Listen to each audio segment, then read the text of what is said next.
Hello student, আশা করি তোমরা ভালো আছো। গোল্ডেন আই ইনস্টিটিউশন চ্যানেলে তোমাদের সবাইকে স্বাগত। আজ আমি তোমাদের ক্লাস 10 জীবনবিজ্ঞানের দ্বিতীয় অধ্যায় জীবনের প্রবাহমানতা থেকে প্রশ্ন উত্তর দিয়েছি। আমার আজকের এই ভিডিওটা যদি ভালো লাগে তাহলে অবশ্যই লাইক শেয়ার করো এবং কোনো নতুন স্টুডেন্ট হলে চ্যানেলটাকে সাবস্ক্রাইব করো।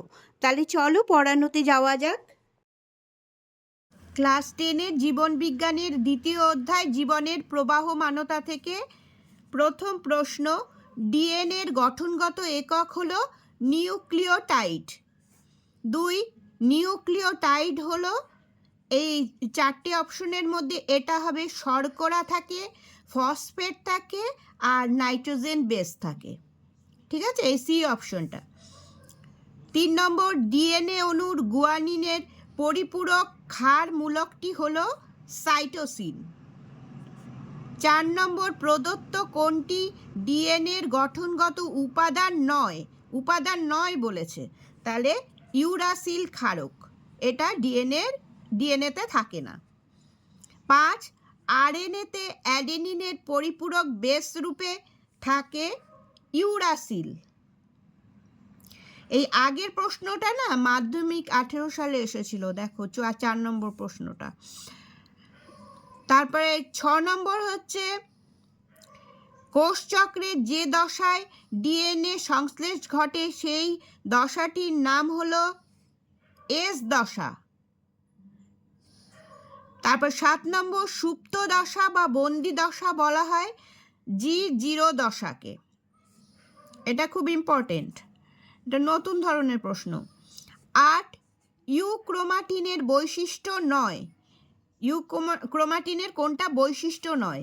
এই বি অপশনটা হবে ক্রোমাটিনের নিষ্ক্রিয় অংশ।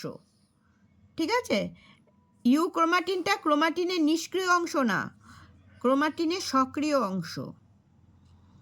9 নম্বর, দুটি সমসংস্থ ক্রোমোজোমের খণ্ড বিনিময়ের ঘটনাকে বলে ক্রসিং ওভার। 10, যে ক্রোমোজোমের শেষ প্রান্তে সেন্ট্রোমিয়ার থাকে তাকে বলে টেলোসেন্ট্রিক ক্রোমোজোম। 11 নম্বর, কোষের প্রোটিন সংশ্লেষের সঙ্গে যুক্ত কোষ অঙ্গাণুটি হল রাইবোজোম। 12 নম্বর, মাইটোসিস কোষ বিভাজনের কোন দশায় বেম গঠিত হয়? মেটাফেজ দশায়। 13, মাইটোসিসের যে দশায় সিস্টার ক্রোমাটিড বা অপত্য ক্রোমোজোম দুটি আলাদা হয়ে মেরুর দিকে সরে যায় তা হলো অ্যানাফেজ দশা। এটা দেখো মাধ্যমিক 2020 সালের মাধ্যমিকে এসেছে, 2017 সালের মাধ্যমিকে এসেছে, এটাও খুব ইম্পর্টেন্ট প্রশ্ন। 14 নম্বর, মাইটোসিস কোষ বিভাজনের কোন দশায় নিউক্লিয় পর্দা ও নিউক্লিওলাস অবলুপ্ত হতে দেখা যায়? প্রোফেজ দশায়। এটাও মাধ্যমিক 18, 19, 20 মানে 2018, 19, 20 তিন বছরেই মাধ্যমিকে এই প্রশ্নটা এসেছিল। 15 নম্বর প্রশ্ন, মাইটোসিসে যে দশায় নিউক্লিয় পর্দা ও নিউক্লিওলাসের পুনরাবির্ভাব ঘটে তা হলো টেলোফেজ দশা। 16, মাইটোসিসের যে দশায় ক্রোমোজোমগুলি সুস্পষ্ট হয় এবং গণনা করা যায় তা হলো মেটাফেজ দশা। এই দুটোই খুব ইম্পর্টেন্ট, যে কোনো একটা প্রায়ই আসে মাধ্যমিকে টেস্ট পরীক্ষায়। 17 নম্বর, প্রাণী কোষে মাইটোসিস বিভাজনের সময় বেম গঠিত হয় যে কোষ অঙ্গাণু থেকে, সেটি হলো সেন্ট্রিওল। 18 নম্বর, মাইক্রোস্কোপে মাইটোসিস পর্যবেক্ষণের সময় একটি কোষে একক ক্রোমাটিড যুক্ত 2 সারি ক্রোমোজোম দেখা গেল, সেটি হলো মাইটোসিসের অ্যানাফেজ দশা। 19 নম্বর, তুমি একটি কোষ বিভাজনের সময় কোনো বেমতন্তু তৈরি হতে দেখলে না, এই ধরনের কোষ বিভাজনকে বলা হয় অ্যামাইটোসিস। খুব ইম্পর্টেন্ট প্রশ্ন এটাও, 19 নম্বরটা। 20 নম্বর প্রশ্ন, অ্যামাইটোসিস কোষ বিভাজনের সঠিক বৈশিষ্ট্যটি শনাক্ত করো। এটা হচ্ছে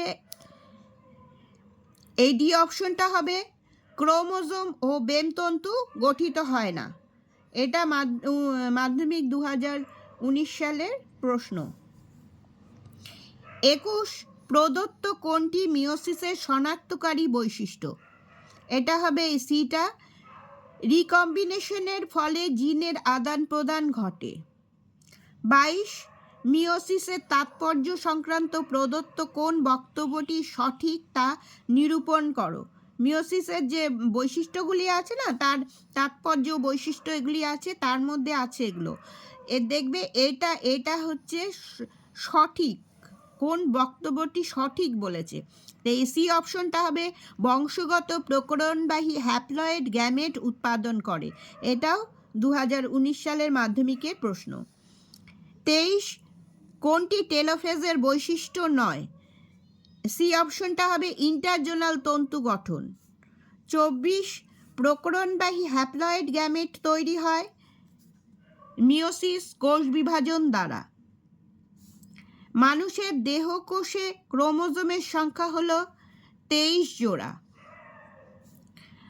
26 মানুষের প্রতিটি দেহকোষে অটোজোমের সংখ্যা 44টি। 27 মানুষের জনন কোষে অটোজোম ও অ্যালোজোমের সংখ্যা যথাক্রমে 22 ও 1। এটা আলাদা আলাদাভাবেও আসে, মানুষের জনন কোষে অটোজোমের সংখ্যা কত বা অ্যালোজোমের সংখ্যা কত, তাহলে অটোজোম 22টি আর অ্যালোজোম হচ্ছে 1টি।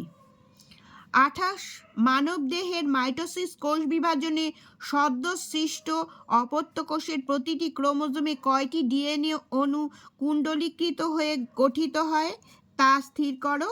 এটা হচ্ছে একটি ডিএনএ অণু কুণ্ডলীকৃত হয়ে গঠিত হয়।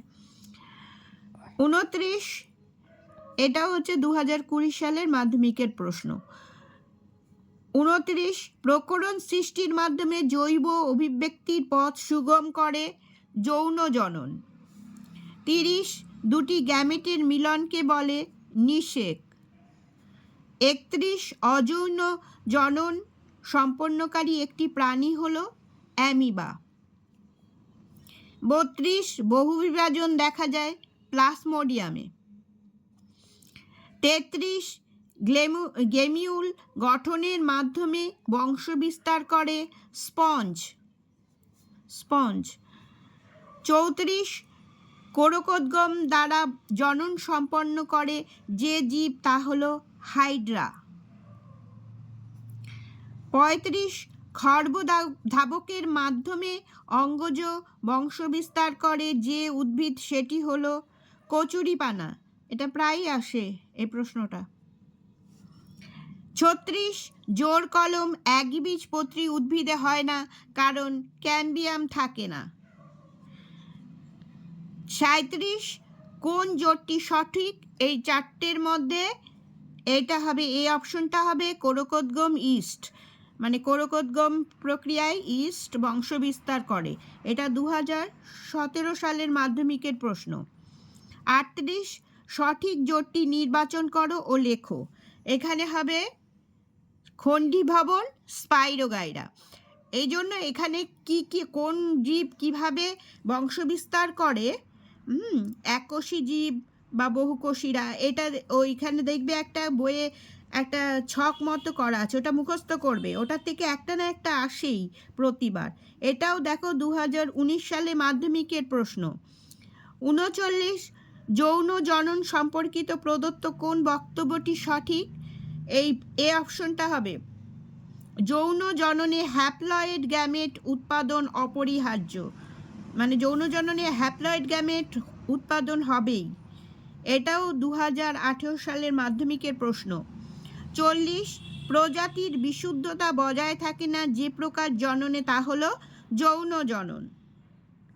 41 সুস্পষ্ট যৌনক্রম দেখা যায় যে উদ্ভিদটিতে তা হলো মস।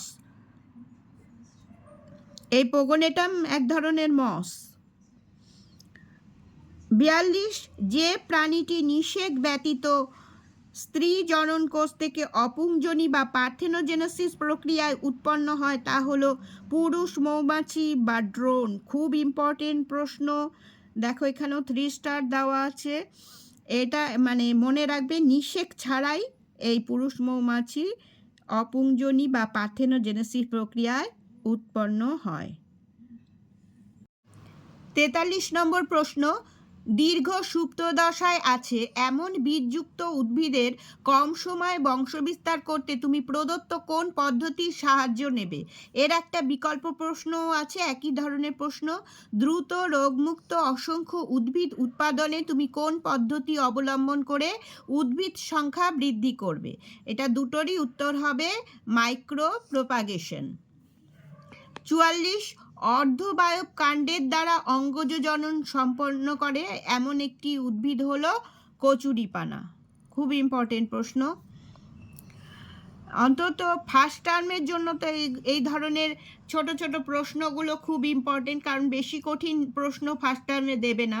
কিন্তু তোমরা এখন থেকে যদি মাধ্যমিক পরীক্ষার জন্য এই চ্যাপ্টার থেকে সমস্ত প্রশ্ন উত্তর রেডি করো, তাহলে পরবর্তী সময় তোমাদের চাপটা কম হবে। সেই জন্য আমি বলবো সমস্ত ধরনের প্রশ্নই তোমরা পড়ো। 45 নম্বর, পত্রজ মুকুল দ্বারা বংশবিস্তার করে পাথরকুচি। 46, স্বপরাগযোগের ক্ষেত্রে নিচের যে বাক্যটি সঠিক নয় সেটি হলো, এই সি অপশনটা হবে, একই প্রজাতির দুটি উদ্ভিদের ফুলের মধ্যে পরাগযোগ ঘটে। এই বাক্যটি সঠিক নয়। কেন সঠিক নয়?